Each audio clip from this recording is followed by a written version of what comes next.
Anak-anak memberitahu kepada saya mereka belajar tentang Big Bang Theory ni di second year, iaitu di tingkatan 2. Tapi belajarnya pun agak sepintas lalu sebagai penjelasan saintifik bagaimanakah alam ini bermula. Bila saya tanya, jika Big Bang menjelaskan tentang permulaan alam ini, bagaimana pula dengan sebelum Big Bang? Anak yang kecil sekali tak berapa boleh nak jawab lah. Tapi anak yang besar sikit kata, apa yang dia belajar di sekolah adalah sebelum daripada Big Bang itu adalah nothing. Dan mereka aware bahawa ia adalah benda yang agak berpolemik.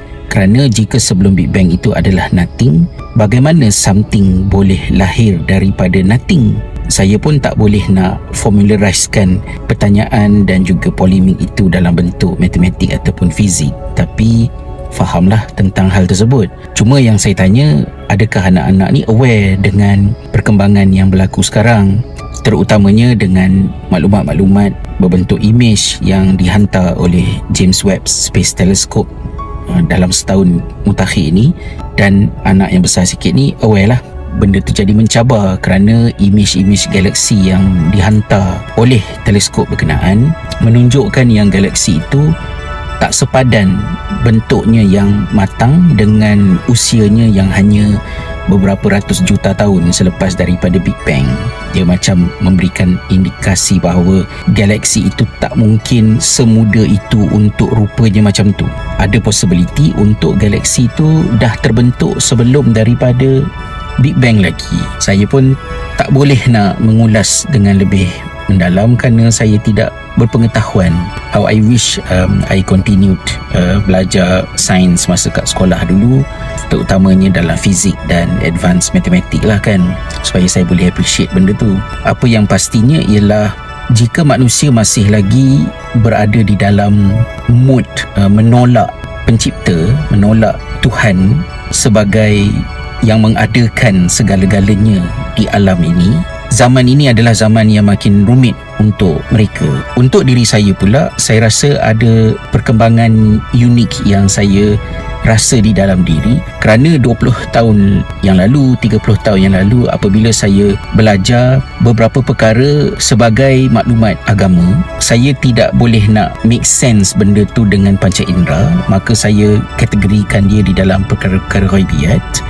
Dan saya meyakini kebenarannya kerana ia diungkapkan oleh seorang Rasul yang benar yang membawa mesej daripada Allah Subhanahu Wa Taala sebagai Tuhan yang mencipta. Misalnya soalan Abu Dzar Al-Ghifari radhiyallahu anhu yang minta Nabi SAW describe macam manakah pengalaman baginda ketika Isra wal Mi'raj. Jadi Rasulullah SAW kata, aku melihat apa yang kamu tidak lihat, aku mendengar apa yang kamu tidak dengar. Maknanya apa yang Rasulullah alami itu is something yang beyond human reality yang ada pada masa tersebut. Dan baginda pada masa itu pastinya perlu mengungkapkan ungkapan pengalaman baginda berdasarkan kepada sesuatu yang boleh make sense untuk zaman tersebut. Jadi baginda kata as-sama, langit ataupun angkasa itu mengeluarkan bunyi yang diistilahkan dalam bahasa Arab sebagai al-atid. Dan al-atid ni bukan perkataan yang common kepada orang Arab pada hari ini. Al-atid itu mungkin macam mendengus ataupun mengerang. Jadi pada masa itu saya tak boleh nak fikir lebih-lebih, saya cuma memahaminya sebagai satu pengalaman yang ditempuh oleh Nabi SAW dalam dimensi lain. Dan itu tidak jadi masalah kerana dekat dunia ni pun kita pernah hidup di dalam satu alam yang totally berbeza daripada alam kita sekarang. Masa kita dalam perut mak kita, kita adalah macam hidupan air, kita duduk dalam air kan, dalam rahim ibu kita. Itu pun sudah sangat berbeza daripada kehidupan kita sekarang, apatah lagi kehidupan sebelum itu dan juga selepasnya. Tapi saya ada pertanyaan pada masa tersebut, iaitu bagaimana bunyi itu boleh ada kalau sekiranya angkasa ini vacuum, dan kalau vacuum itu macam mana boleh nak ada kedengaran bunyi kan.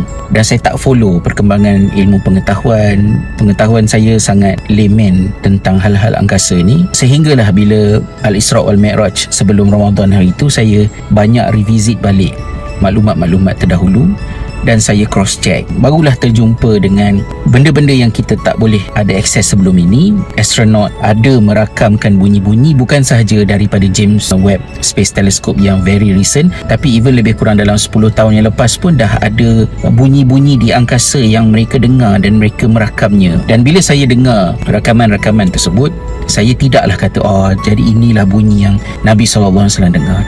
Tak boleh nak macam tu. Tetapi untuk diri saya boleh mula menggunakan serba sedikit panca indera untuk make sense dengan pengalaman baginda.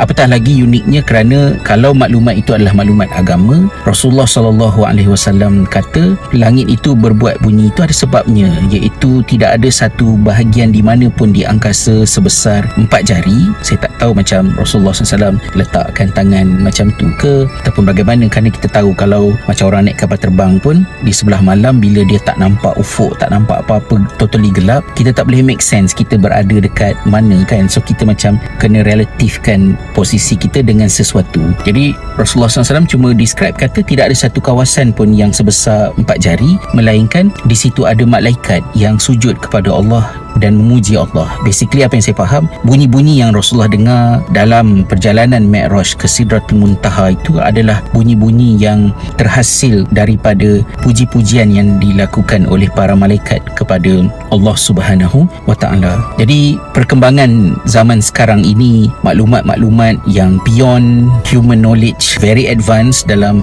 setahun dua kebelakangan ini, membuka sedikit ruang untuk saya personally menikmati bahawa luar biasanya maklumat yang Rasulullah bekalkan sebagai maklumat agama, description tentang Al-Isra' wal Mi'raj, kemudian bagaimanakah Baitul Ma'mur, Rasulullah SAW berjumpa dengan Nabi Ibrahim yang bersandar alaihissalam dekat Baitul Ma'mur, dan Nabi Ibrahim describe tentang keadaan syurga yang tidak ada pokok-pokok, dan Nabi Ibrahim pesan kepada baginda supaya sampaikan salam kepada umatnya dan beritahu bahawa banyakkan mengingati Allah, berzikir, kerana zikir-zikir itu yang akan menumbuhkan pokok-pokok di syurga. Dia menimbulkan satu perasaan baharu yang saya tak pernah alami sebelum ini apabila saya rasa macam syurga dan perkara-perkara dalam ghaibiat itu sangat dekat dengan diri. Dan ini bukanlah maksud maknanya kita nak tinggalkan alam ini, kita nak ke sana, tapi dia menambahkan rasa keinginan kita untuk kat sana. Cuma debarannya ialah kerana amalan kita sikit, kita banyak, kita rasa macam tak bersedia, tapi sungguhnya akhirat itu adalah sesuatu yang nyata.